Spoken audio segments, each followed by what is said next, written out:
Well, thanks for tuning in on this video, clicking on it. This is something new we're trying on a weekly basis, the Fast Five. It's something we used to use, if you're familiar, if you are fans of our Saturday pre-flight shows. It's 5 quick stories to you, not too much time on there. Some of them we may expand later on either a Madman Cafe or a Madman with a show. So, let's get on with it.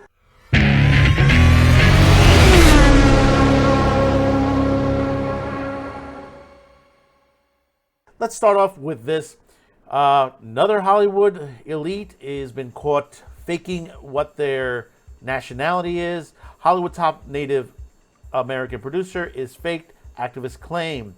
Heather Ray, who serves on the Academy of Motion Pictures and Indigenous Alliance, previously headed up Sundance Institute of Native American Programming, claims that she was a Native American, has now been called out by the watch group, the Tribal Alliance Against Fraud, which is now demanding for her to drop her claims that she insists, that she's Cherokee, but at best she's 2048 Cherokee.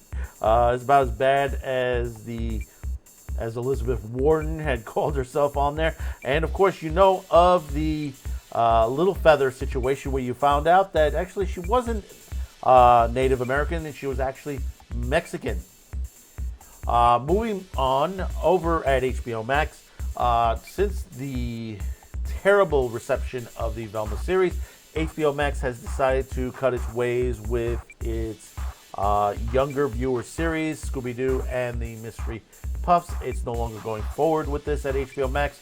The series has been produced already and has wrapped. The producers are looking for a new distributor of the series. Some sad news coming out here, and we hope that it gets the better. Since we discussed in previous videos about the return of Red Dwarf after a lengthy battle between its producers, last week Red Dwarf star Craig Charles was rushed to the hospital after suffering pains while presenting a radio show. He was on the BBC Music channel, I think what it was, and for some reason he felt, he couldn't close his hand properly. Shoulder, he had pain in the shoulder. It sounded like he was having a stroke at this point, but according to his stay at the Windsor Hospital, he still to this day, when this even comes out, he hasn't had a diagnosis of what has happened. We don't know if it was a stroke or something else.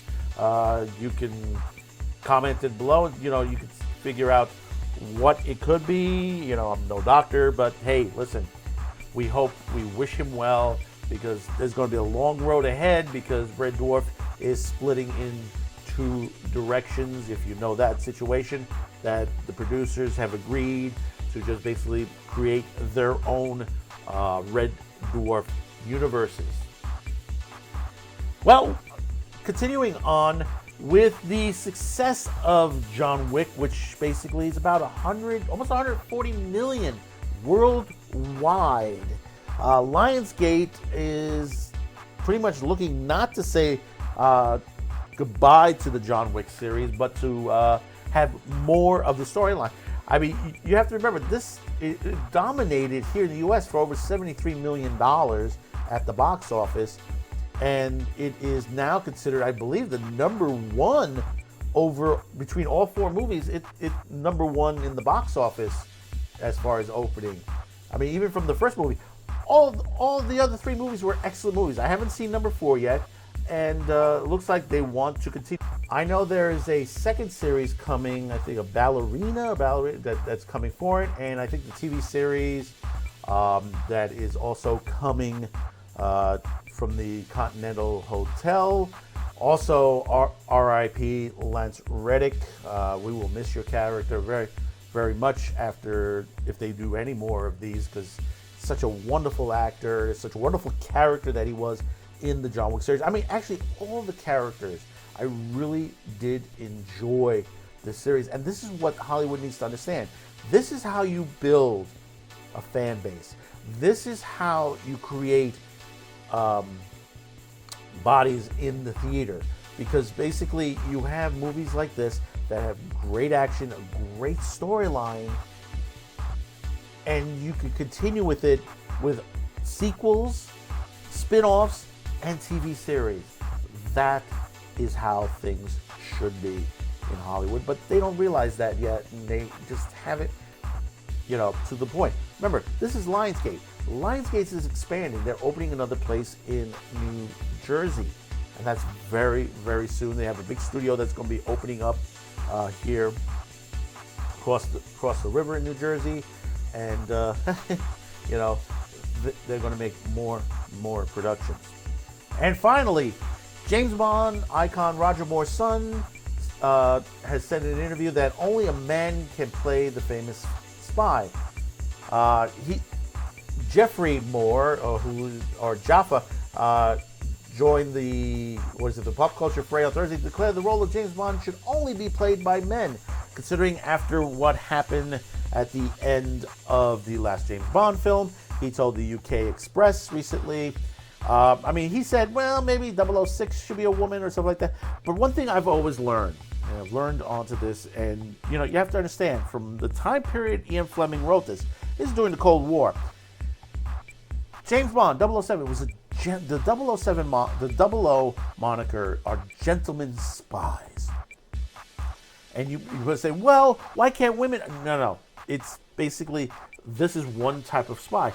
There are many different spies in the world, even for women. And there have been many times that basically the producers of the 007 movies had the chance to create a female spin-off. If you remember Jinx from the James Bond Die Another Day, played fantastically by Halle Berry. They had the chance right there to give Halle Berry her own series. They didn't pull the trigger on it. They were afraid to, didn't want to go any further on that. But see, that's the thing. They have to realize, Hollywood has to realize that Hollywood needs to take chances again. And I said this once before, and I'll say it again. 70s to the 90s was a great time period, because they were not afraid to take chances. Producers, writers, they took stories, whether they were good stories, whether they were bad stories, they took chances on there. This is why we need the MPAA and all the other groups around Hollywood that control Hollywood the way it is to go away finally. We have a Hays Code 2.0 going on right now. They're trying to tell you how many minorities that you can use in a movie, in the production staff, who to hire, who not to hire. That's one, it violates law to begin with. Two, that stifles creativity. They said, we don't have enough of this minority and that minority. They've been there for many decades. The glass ceilings have always been broken, but they've never been given the optional chance to do this. How many pages are sitting on people's desks, producers' desks, by people that have to be able to give great stories that they've just pushed into the garbage? How many? Think about that for a minute. And think about, what will you say in the comments line below on all of our stories here. We do really appreciate you clicking on this video. We're going to try to do more episodes of this. We'll see how this one takes. We hope you enjoyed this. Some quick stories, stuff that we couldn't fully cover at the time period, because some of the stuff is coming at a very fast rate, and maybe we will expand the Fast Five. So, thank you for tuning in. Comment, subscribe, like, share. Hopefully today's the day I've earned your subscription. So be sure to check us out on all of our social media platforms. That includes YouTube, Odyssey, BitChute, and of course, don't forget about Rumble. Yes, we are available on Rumble as well. And do subscribe on all of those places there. And you can comment freely as well. So until next time, as for the Fast Five, we'll see you next week. See ya.